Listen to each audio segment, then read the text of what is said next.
Coming up on Phillies Nation, presented by BQ Basement Systems, Pat and Corey break down a disappointing first half of the season and what's to come. Jade Floyd catches up with top prospect Maikel Franco and his futures performance with fellow farmhand J.P. Crawford. Tommy Greene joins us on the mound, and I've got the batter's inbox questions. That's all next on Phillies Nation.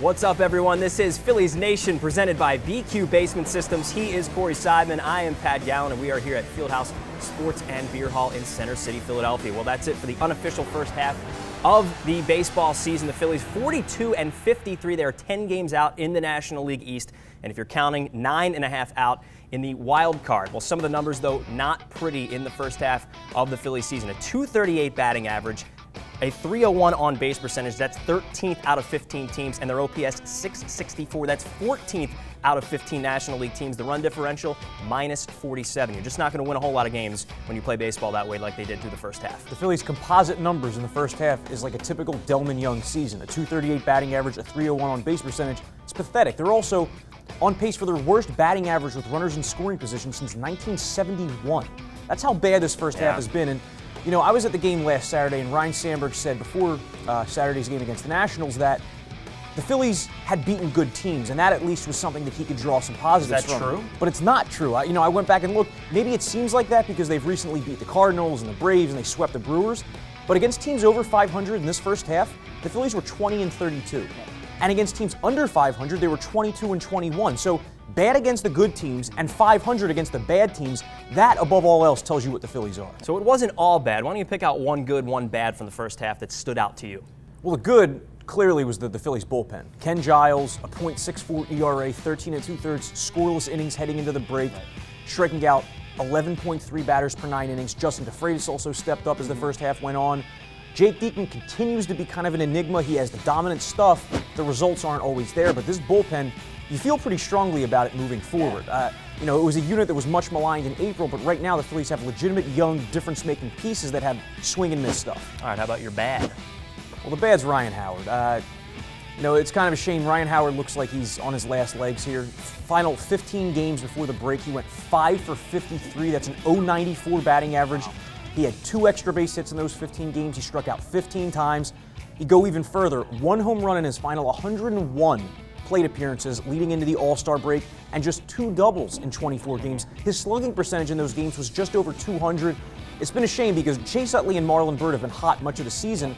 Ryan Howard has not been, and if he was, this Phillies offense would be doing a lot more. One guy who's kind of been hot and under the radar, Cole Hamels, comes back from the injury, and I know the wins don't show, but everything else, he's got an ERA under 3. He's, in 16 starts, got a 2.7 WAR, and that's 9th in the National League. 106 strikeouts. It's vintage-type Cole Hamels stuff, but again, with the team playing so badly, you really don't notice. The bad for me is in the outfield, and that's left field. Dominic Brown, I thought after last year's season that he could hit the 30-home run plateau, that they would need that production from the middle of the order, and he just has not given that. A .227 average, a .279 on-base percentage through the first half, and just 6 home runs. He has hit well with runners in scoring position, but it really hasn't been enough. Well, we just said Chase Utley, the 3 and the 5 spots, the Phillies have been getting a lot of production. Well, the 4 and the 6 spots, Howard and Brown, they've gotten nothing. Right. So the half of the middle of that order has done very little in the first half. That's why the Phillies struggle with consistency so much. And as far as Cole Hamels, in his 13 non-wins, the Phillies have averaged 1.8 runs for him per game. Not going to get it done. One guy that is getting it done, though, is Marlon Byrd, and a tweet was posted on Sunday from Ryan Divish. He is the Mariners beat reporter for the Seattle Times. He says that there has been some talks back and forth between Seattle and the Phillies for Marlon Byrd. Now, Seattle is on his no-trade list. That's one of 4 teams that's on that list. But let's talk about the possibility of Marlon perhaps going to Seattle. 263 average for Marlon in the first half of the season, a .310 on base percentage, but really you've got to look at the power numbers with him. 18 home runs so far. With Marlon Byrd, it's all about power and right field defense. You know there's only one National League outfielder who has more home runs than Marlon Byrd? Is that right? That's Giancarlo Stanton. So Marlon Byrd has legitimately been one of the top power threats in all of baseball this year. He's on pace to become just the 9th Philly ever with 80 extra base hits in a season, which is kind of crazy. Wow, that is crazy. And above average right field defense. A team like the Mariners could really use Marlon Byrd. They are lacking in the right-handed power department. And Safeco Field in Seattle is death for a right-handed power hitter, and they need somebody like Marlon to come in, get some doubles, get some homers. I think the Phillies would get a pretty good return. Okay, well, what do they get in return? How do they make this trade happen? Any players standing out to you from the Seattle Mariners organization? Well, I think the pipe dream amongst Phillies fans is Taijuan Walker or James Paxton, the two young Seattle pitchers. I don't think either one of those are coming back to Philly in a trade. Marlon Byrd's under contract for 2 at most 3 seasons, mid-30s. The age doesn't matter because he kind of has been well rested these last couple years, and he's well rested out there on the field. But when I look at it, I'm looking at a change of scenery candidate. A guy like Dustin Ackley sticks out. I don't think that would be the entire package. He would just be a piece of that. Ackley, a former first-rounder who's fallen out of favor in Seattle, a la Dom Brown. But I think a package would start around Ackley. Maybe you get a young arm. I don't think a Taijuan Walker or James Paxton is realistic. All right, we also have to talk about another guy who's a possibility in any trade talks, and that's, of course, Cliff Lee. We basically talk about it every week, but there's something new to talk about, and Cliff Lee will be back in the rotation July 21st. That basically gives him 2 starts before the July 31st trade deadline. And when we come out of the break, the Phillies will have Burnett, Hamels, Kendrick, then Lee, and then Roberto Hernandez as the rotation is set up. Is 2 starts enough to show other teams that he's healthy enough and that he would warrant a trade? Well, it depends on what Cliff Lee does in those 2 starts. If he goes 5 innings in each game, I don't think any team's going to feel comfortable trading for him. If he goes 6 and 7 innings and allows 3 combined runs, I think teams are going to start saying, you know what, Cliff Lee's never been on the DL before this with an elbow injury, looks pretty healthy, very easy delivery, I'm going to trade something for him. And this whole Yankees situation? Yeah, let's talk about that. Yeah, let's get into that. Masahiro Tanaka might be out for the season. That's a team that could use Cliff Lee. Absolutely. The Yankees are another team to look out for. Anyone that we talked about last week when it comes to Cole Hamels, Toronto, Baltimore, all these teams need pitching. They need help. And that's the thing, is that the Tanaka injury, it has a domino effect here because it's not just the Yankees that the Phillies now have leverage over. It's not just the Yankees that need starting pitching. The Orioles and the Blue Jays right now. The Orioles probably smell blood in the water because they lead that American League East. The Blue Jays are struggling without Edwin Encarnacion. The Yankees are pretty terrible without Masahiro Tanaka. The Orioles are probably feeling like we make one addition, we're going to run away with this division and contend for the World Series. All right, when we come back here on Phillies Nation, we will hear from Maikel Franco. He caught up with our own Jay Floyd, and we'll talk about his performance and J.P. Crawford's performance in the Futures game. Don't go anywhere. It's Corey and Pat here on Phillies Nation.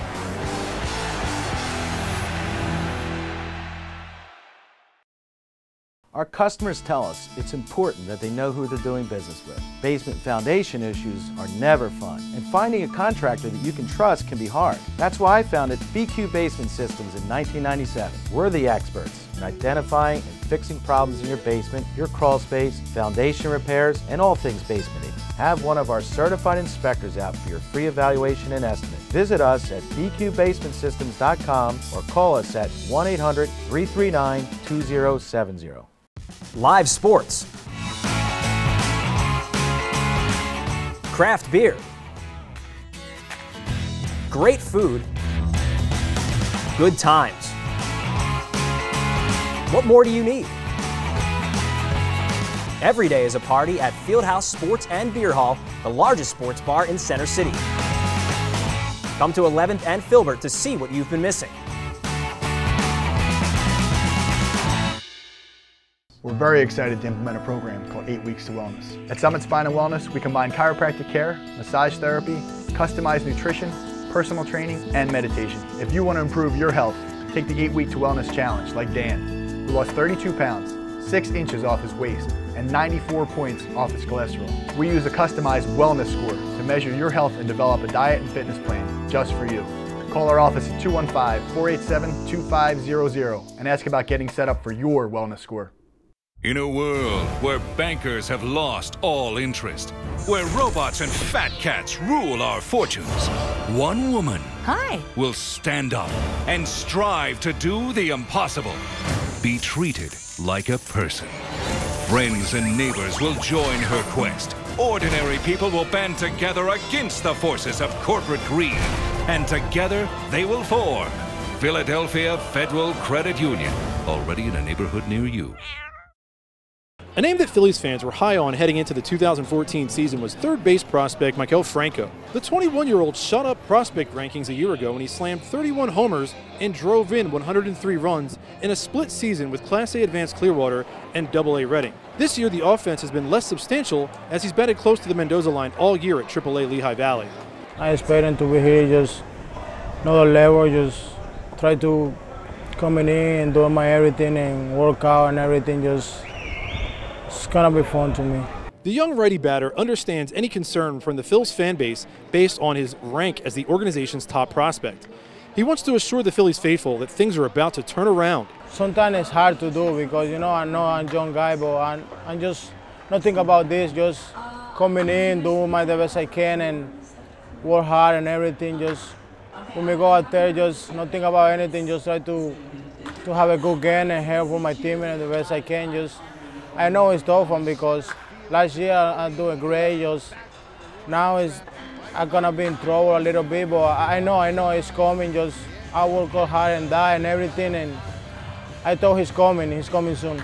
Franco credits his coaches with helping him push through the tough times and says he owes a lot to Iron Pigs hitting coach Sal Rendy. He bring me made me feel comfortable and everything. He just let it go me play again and play right. Despite being far from home, the Dominican native relies on his family to also provide him with the support and guidance that any young athlete should have. I mean, it's a little bit different because when we go out there in the winning ball, I see my family all day, every day. He come to the game, he come to visit me, he made me cook food and everything, but it's a little bit different right here. He watch it again, he got a program for watching again and computer, my dad, my family and my mother, but he got opportunity to watch it again all day, all night. Franco's goal is clear. Like every other minor leaguer, he wants to reach the majors. But a player to which he's most often compared to, Adrian Beltre, has already set the bar at that level to which Franco's trying to reach. I mean, he's my favorite player. I got opportunity to talk to him. He's nice guy too. He's amazing, great player. I'm following him, everything. I want to be like him, Great stuff, Jay. Good stuff, Maikel. And looking at his first half numbers, it's been an up and down first half of the season for Franco. A .230 average, just a .285 on base percentage, 6 home runs. He knocked in 42, but he has been hot recently, which is good. .390 batting average for Maikel Franco over his last 9 games with 10 extra base hits, 6 doubles, 3 triples, and a homer, driven in 11 runs. He was given a few days off to just watch the game and clear his head, and he came back, went 4 for 4 in his first game, and has been raking ever since. Yeah. The Phillies need that out of Maikel Franco in the second half from a confidence standpoint, and maybe a guy that they might call up in September to play some first base or third base. I have a feeling that we're going to see Maikel Franco at some point this season. We'll see what happens with Cody Ashe and that whole dynamic, but it will be interesting to see him. And he was in the Futures All-Star game along with J.P. Crawford. Franco goes 0 for 2. J.P. Crawford, though, 1 for 2, a stolen base and a run scored. What do you think about J.P. Crawford in his first half? Well, I watched the Futures game. J.P. Crawford looks so smooth defensively at shortstop. He showed off his speed in that Futures game. And, what sticks out to me is J.P. Crawford made it to the Futures game a year out of high school. How crazy is that? That's crazy. J.P. Crawford right now is at the same level of the Phillies minor league system as Aaron Nola. Aaron Nola went to 3 years of college. So that just shows how quickly the Phillies are speeding Crawford through. He might be up here in 2 years. And he's sure looking like the shortstop of the future. It's a great sign to see that for the Phillies to have an up-the-middle young prospect. That is a good sign. Let's go to By the Numbers. It's brought to you by BQ Basement Systems. Call them today, and the fine people there will give you a free estimate on your house, and they have flexible payment options. It's just that easy, Corey. And Jose Altuve, a nice first half of the season.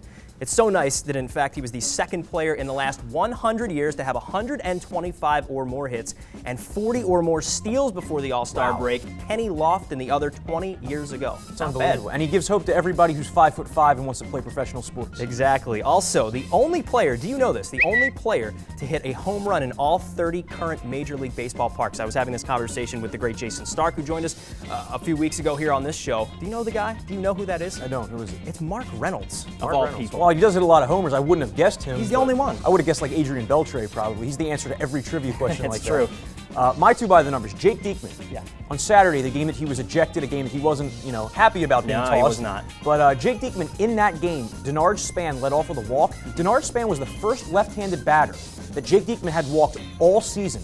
It was the 57th plate appearance Diekman had against a lefty, the first walk, and it came back to hurt him as Span came around for the game-winning run.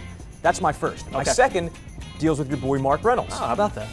If you look side by side at the numbers this season for Ryan Howard, for Mark Reynolds, and for Chris Davis, look how similar these guys' seasons are. 205 for Reynolds, 199 for Davis, 220 for Howard. On base percentages all between 300 and 309, all have between 14 and 15 home runs and 90 and 115 strikeouts. The difference is Reynolds is getting paid like $4 million, Howard's getting paid $25 million. And as far as Chris Davis, we're seeing that last year's home run home run surge was not a mirage, but the batting average was. Absolutely. And our last buy, the numbers from our friends at Can't Predict Ball. It's You Can't Predict Baseball on Twitter. Madison Bumgarner has more Grand Slams this season, he's got 2 of them, than Derek Jeter has in his entire career. It's wild. I don't know how I feel about that. Are you okay? I'm okay with it. No, that's Look a great. little stunned Madison, by that. I mean, that just shows how much more added value Madison Bumgarner's had. I wonder if that factors into like pitcher war. Because if it does, he'd be toward the top of the charts, right? We'll have 8 to ask RBIs. some people. Our buddy Sean Foreman over at Baseball Reference. I'll give him a call. All right, do that. And Fantasy Baseball is, of course, brought to you by DraftStreet.com. It's the future of fantasy sports, free one-day leagues where you can win cash prizes. Last week, I went for Carlos Gonzalez. I said, go out there, get him, trade for him before he comes back from the DL. He went 3 for 9 in his first few games back with the Colorado Rockies. There you go. I had Wilson Ramos, the Nationals catcher. He'd been on a roll. Entire offense had been on a roll. Yadier Molina went down, so that's yet another catcher that if you had, this is a guy to look at. Hit a homer last week. Maybe not the best option at catcher, but, you know, with Joe Mauer hurt, with Yadier Molina hurt, this is a guy you could do worse than Wilson Ramos. All right, this week we're not going to pick players because it's the break and they don't come back until Friday, but one guy that stood out to you in the first half of the season, of course not Mike Trout or Josh Donaldson, but someone under the radar. Garrett Richards. Without question, the Angels starting pitcher, 11 wins, 15 quality starts, more than 9 strikeouts per 9 innings, a 2.55 ERA, a 106 whip, and it's not like a fluke. I mean, his stuff is legitimately dominant. We saw that when he came to Citizens Bank Park earlier this season. This is a guy who wasn't even drafted. His average draft position, composite between Yahoo and CBS and ESPN, was 442nd. Which means that he was only drafted in super deep leagues. In most leagues, when completely undrafted, if you picked him up the first month of the season, you're probably in the playoffs. It's like those 20-team leagues, the guy from 2020 right, here played. exactly. And my guy was Jose Altuve, 5'5", like you mentioned, 175 pounds, soaking wet, but he's hitting .335. His average draft position, 91st. And he's in the top 10 of a lot of different leagues. When we come back here on Phillies Nation, we've got the batters inbox questions. Ryan will join us. Don't go anywhere. It is Phillies Nation.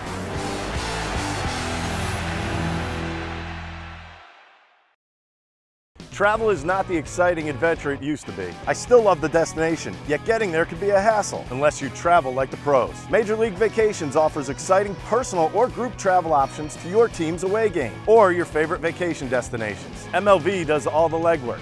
You focus on the experience. For more than 20 years, MLV has been a trusted partner to thousands of people just like you. Visit MLV.com and make travel exciting again, or call 800-222-6256. Tell them Ricky Bo sent you. Our customers tell us it's important that they know who they're doing business with. Basement foundation issues are never fun, and finding a contractor that you can trust can be hard. That's why I founded BQ Basement Systems in 1997. We're the experts in identifying and fixing problems in your basement, your crawl space, foundation repairs, and all things basementing. Have one of our certified inspectors out for your free evaluation and estimate. Visit us at bqbasementsystems.com or call us at 1-800-339-2070. We're very excited to implement a program called 8 Weeks to Wellness. At Summit Spine and Wellness, we combine chiropractic care, massage therapy, customized nutrition, personal training, and meditation. If you want to improve your health, take the 8 Week to Wellness Challenge like Dan, who lost 32 pounds, 6 inches off his waist, and 94 points off his cholesterol. We use a customized wellness score to measure your health and develop a diet and fitness plan just for you. Call our office at 215-487-2500 and ask about getting set up for your wellness score.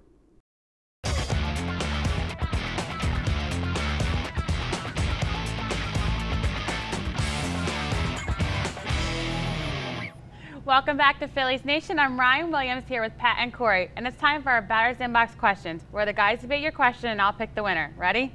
Yes, I am. Let's see who's going to win this week. All right, let's do it. Our first question. Look ahead to the 2015 free agents. Who best fits the Phillies' needs? Pat? I don't really think there's many out there, but if there's one guy, I think it's James Shields. He's an innings eater, and the Phillies are just going to need starting pitching no matter where it comes from. He's had over 200 innings in 7 straight seasons. It's probably going to be an 8th right here. So again, I don't think that Kyle Kendrick's going to be back. I don't think they're going to bring Roberto Hernandez back. And even if Cliff and Cole are both gone, James Shields can be a nice top of the rotation piece that's not going to be that expensive. And if Cliff and Cole stay, he's a nice number 3 starter. So I think it'll be James Shields. Can I say nobody? Because outside of starting pitchers, this is a terrible free agent crop of position players this winter. And, you know, I like Rajai Davis's versatility a little bit. I like Colby Rasmus in center field, but neither one of those players fit what the Phillies seem to want to do, which is rebuild over the next 2-3 years. So I don't see how signing any veteran to a multi-year free agent deal jives with what the Phillies plan and should be doing. I'm going with Corey on that one. Really? Yeah. But you asked She's thinking long term. You asked who it would be. I picked someone. He didn't pick anyone. Yeah, but we're thinking long term. All right, fine. Natalie has our next batter's inbox questions, which comes from a Phillies fan. This is Sean from Northeast Philly, and Sean wants to know, what grade would you give the Phillies at the All-Star break? F. I got to go F because, you know, I didn't have playoff expectations for this Phillies team, but I thought maybe 85 wins. And they've disappointed in every facet in the first half. They haven't had more than half the lineup hot at the same time. The starting pitching has been there when the bullpen wasn't. The bullpen was there when the starting pitching wasn't. Got to give them an F. This has just been a really dismal first half of the season. As we said earlier in the show, the Phillies are just 500 against teams under 500, and that just tells you what kind of team they are. All right, this is not a cop-out answer, but I'm going to give them a C, and that's because my expectation was of them being an average or even below average type of a team. Now, if the expectations were higher going into this season, I would say an F, but thinking that they would win 77 to 79 or 80 games, I'm going to give them a C because they're playing just about the way that I thought they would. Now, in different aspects, I thought Dominic Brown would be a little bit better. I thought maybe even Ryan Howard would be, but overall, I didn't think that they would be a playoff type team, so I'm going to give them a C grade. Did you expect 91 losses? Because that's what they're on pace for. Not that many, no. And Pat, you're going to win this one. All right, I'll take that one. Can't give him an F. Why? They deserve an F. I mean, they've been I see it's a little better. worst runners in scoring position production in like 45 years. I'm just saying. Our last question asks, what has been the biggest storyline of the first half of the season? Pat? I think it's the outbreak of arm injuries. You're seeing all of these UCL tears, Tommy John surgery. It's just off the charts this year. Bronson Arroyo is about to have it. That would make 64 players that will have Tommy John surgery from the majors and minors just in 2014 alone. I think the number is something like close to 120 over the last 2 seasons. So you're seeing Masahiro Tanaka, which his arm injury could make the chips fall as far as Cliff Lee or Cole Hamels being traded. So all of these injuries, and Major League Baseball has no idea how to fix any of it. If Bronson Arroyo needs Tommy John surgery, that tells you all you need to know about the epidemic of UCL tears because he's one of the softest tossing pitchers in all of baseball. My top storyline, I'm going with the American League West. The Oakland Athletics, best record in baseball. The Angels, second best record in baseball. And they've flown under the radar because of how good the A's are. The Angels are my World Series pick. They have the offense, they have the defense, and they have the starting pitching to win it all. What do you think? Well, Pat, you're going to win this All right, I will take it. You know, I got to give you the point, too, because the epidemic of arm injuries is the top storyline, so you have my point, too. Oh, thank you, Corey. Well, that wraps up our Batter's Inbox questions for this week. We want to hear what you have to say, so leave them for us on our Facebook and Twitter page. More Phillies news is coming right up.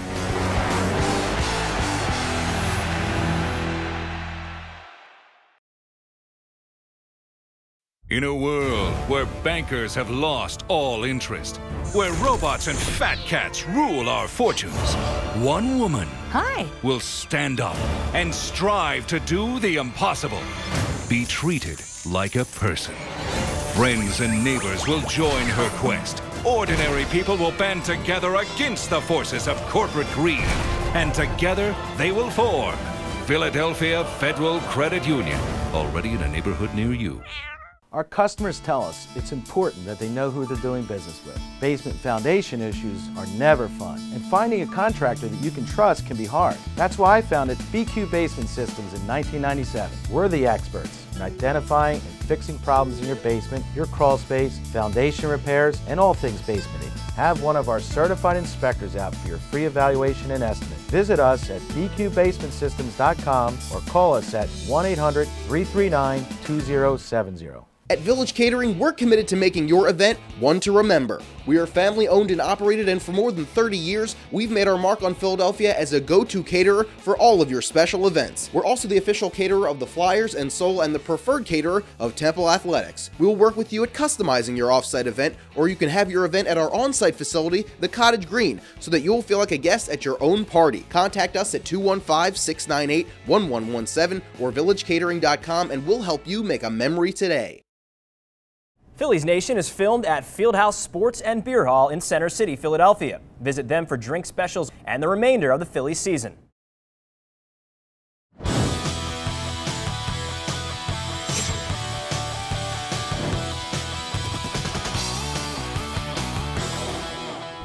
Hi, I'm Tommy Greene.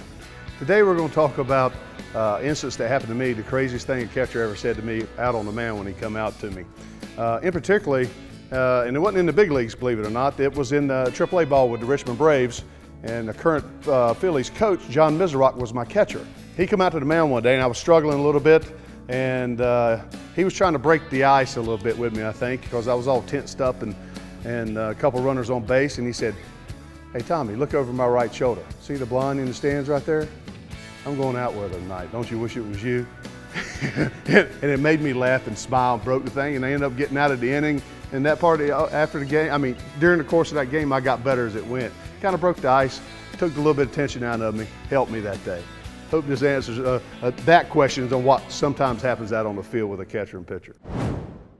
Thank you, Tommy. Welcome back to Phillies Nation. Corey and Pat with you, and with the unofficial first half of the season. We've got to give out our awards because it's what everyone does. So I'll go first and give you the Cy Young and the MVP. And first off, NL Cy Young, I'm going to go with Adam Wainwright. He's already got a 5 WAR, 12 wins, 138 strikeouts, and a 1.83 ERA. He's had an impressive first half of the season. In the American League, I'm going Chris Sale. I know he was injured, but in a short amount of time, just a 4.1 WAR, an 8-1 record, a 2.08 ERA. Very impressive from both of those pitchers. My MVPs in the NL, again, it's Andrew McCutchen from the Pittsburgh Pirates, 17 homers. He's got a WAR near 5, and in the American League, I think that we can agree on this. It's Mike Trout, a 5.3 WAR. He's on pace for 38 home runs and 126 RBIs. Very, very impressive from those 4 guys. Well, I half agree with you. I'm with you on Wainwright and Trout. Okay. Wainwright right now, I mean, it's kind of crazy. Every year, Adam Wainwright is toward the top of the National League in innings and toward the top in ERA. I'm thinking he might be a Hall of Famer. I don't know what you think, but you know, he's been in a couple World Series. He's a guy that if he has 2 more good years, I think he's right in that discussion. So you see definitively over Clayton Kershaw, he's your side. I do, and the reason I say that is because Clayton Kershaw, I put him in the same group right now as Chris Sale. They have completely insane numbers this year, but they've both missed about 5 starts. I think if Kershaw ends up with like 29, 30 starts, he will end up winning it, but right now, you have to look seriously at Wainwright with that 1.83 ERA. I agree with Trout as well. 26 homers, 22 doubles, or 22 homers, 26 doubles, 10 for 10 in steals, 400 OBP. As far as the NL, I'm going a guy from the Brewers, whether it's Carlos Gomez or Jonathan Lucroy. Both of them have hit over 300 this year with a ton of key hits. Carlos Gomez, one of the most well-rounded players in baseball with McCutchen and Trout. And as far as my AL Cy Young, I have Felix Hernandez. The reason for that, he finally has the wins. That's always been the issue. He always had the low ERA, the high Ks, not enough wins. This year, that's not the case. He has them, and he's doing it for a team with Seattle that looks like they're destined for one of those 2 AL wildcard spots. All right, so those are our MLB awards for the first half of the season. Now it's time for Twitter Trivia. Use the hashtag PNTrivia at Phillies Nation. It's brought to you by Scheib Vintage Sports. Last week, with Clayton Kershaw's impressive scoreless streak in mind, since 2004, which Phillies pitcher had the longest streak of innings pitched without allowing a run? Do you know? I don't. It was J.C. Romero. Really? Yes, 28 1/3 innings in 2008 over 35 games. This week, name the Phillies All-Star who had 7 at-bats in one All-Star game. I bet you can't do that, but if you can, use the hashtag PNTrivia at Phillies Nation. And that's it for us. The thank yous go all around, of course, to the guys at 2020. Brian Maikel behind the camera. Thank you, Ryan. Thank you to everyone involved here. It's, of course, brought to you by BQ Basement Systems. He is Corey Seidman. I am Pat Gallen. We are here at Fieldhouse Sports and Beer Hall for Phillies Nation every week. We'll talk to you soon.